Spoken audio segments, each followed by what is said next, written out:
2026년 2월 27일 금요일 말씀과 기도로 하루를 여는 교문익교회 새벽 기도회를 시작합니다. 함께 기도하겠습니다. 모든 역사의 주관자 되시는 아버지 하나님, 저희들의 삶을 이끌어 주시고 인도하여 주시니 감사합니다. 인생 속에 만나는 기쁜 일도, 행복한 일도, 반대로 슬프고 고통스러운 일들까지도 다 하나님의 주권 안에 있음을 고백합니다. 하나님께서 저희들의 삶을 가장 좋은 때에 가장 적합한 방법으로 이끌어 주실 줄을 믿습니다.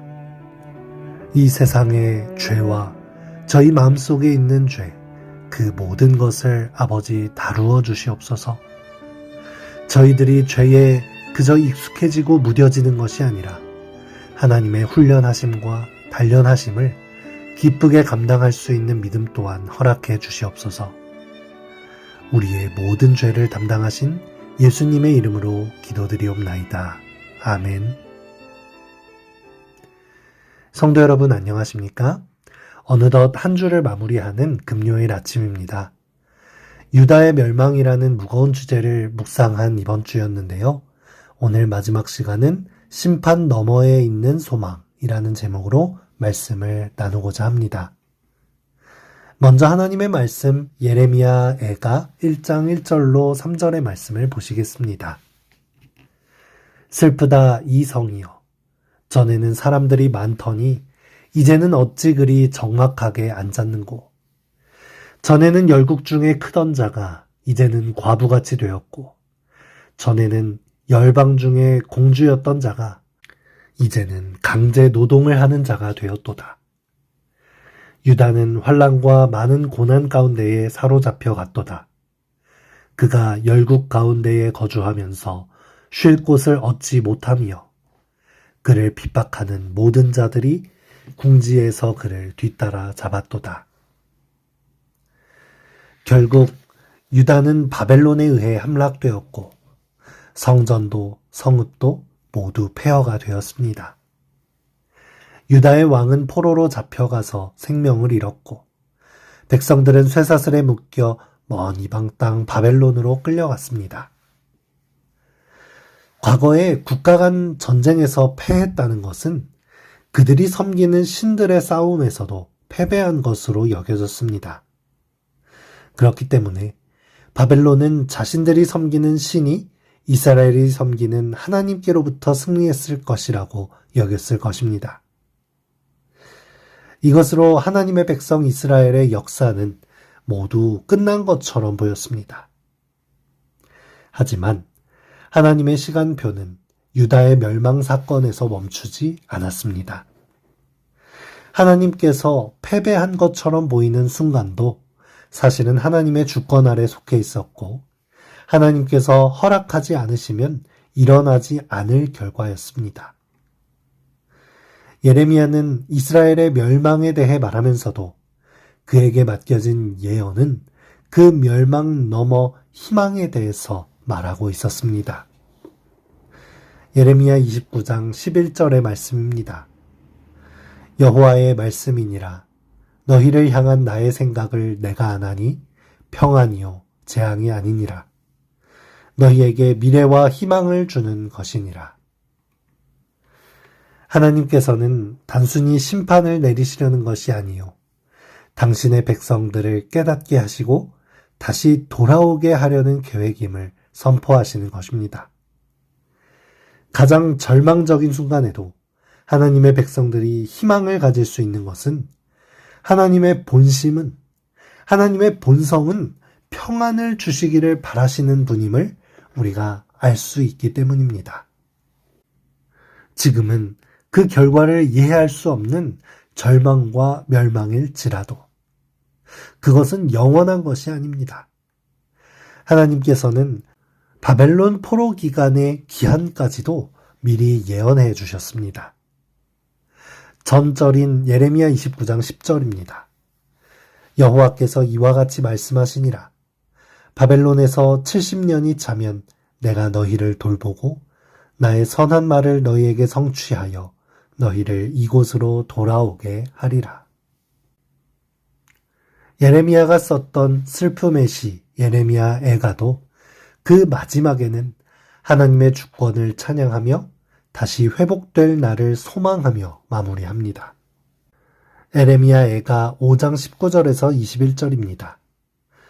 여호와여, 주는 영원히 계시오며 주의 보좌는 대대에 이르나이다. 여호와여, 우리를 주께로 돌이키소서. 그리하시면 우리가 주께로 돌아가겠사오니 우리의 날들을 다시 새롭게 하사 옛적 같게 하옵소서. 바벨론 포로 생활은 유다 백성을 죽이기 위하여 마련된 형벌이 아니라 그들의 불치병인 우상숭배로부터 회복시키시고 다시 하나님과의 관계를 새롭게 하기 위한 하나님의 심판이었습니다. 하나님과의 관계를 다시 새롭게 하고 다시금 하나님의 선택된 백성으로 사명을 다하게 하기 위한 회복의 기간이요 거듭남의 기간이었던 것입니다. 선지자와 왕은 이런 예레미야의 기별을 이렇게 정리합니다. 예레미야가 선언한 운명의 예언들에는 그들의 어리석음을 회개하고 즉시 되돌아올 사람에게 용서해 주신다는 약속이 섞여 있었다. 충성과 진실을 나타낼 사람들에게 은혜를 베푸실 것이다. 하나님께서 우리를 사랑하신다는 것을 어떻게 표현하실까요? 우리는 언제나 무조건적으로 용납해 주셔야지, 맹목적으로 용서해 주셔야지만 하나님이 사랑의 하나님이라고 느낄지 모르겠지만 하나님의 사랑은 그 방법으로만 설명되지 않습니다.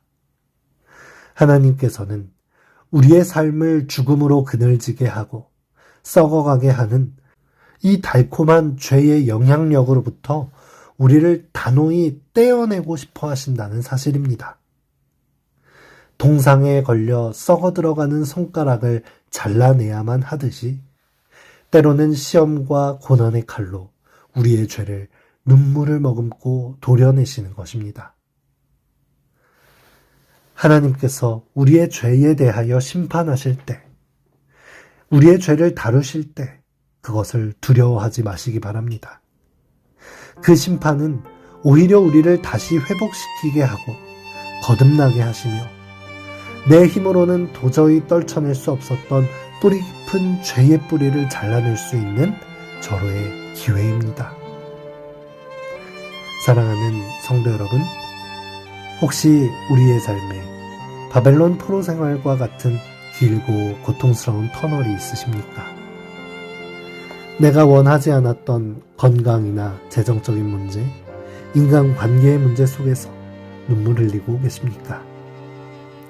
여러분, 기억하시기 바랍니다.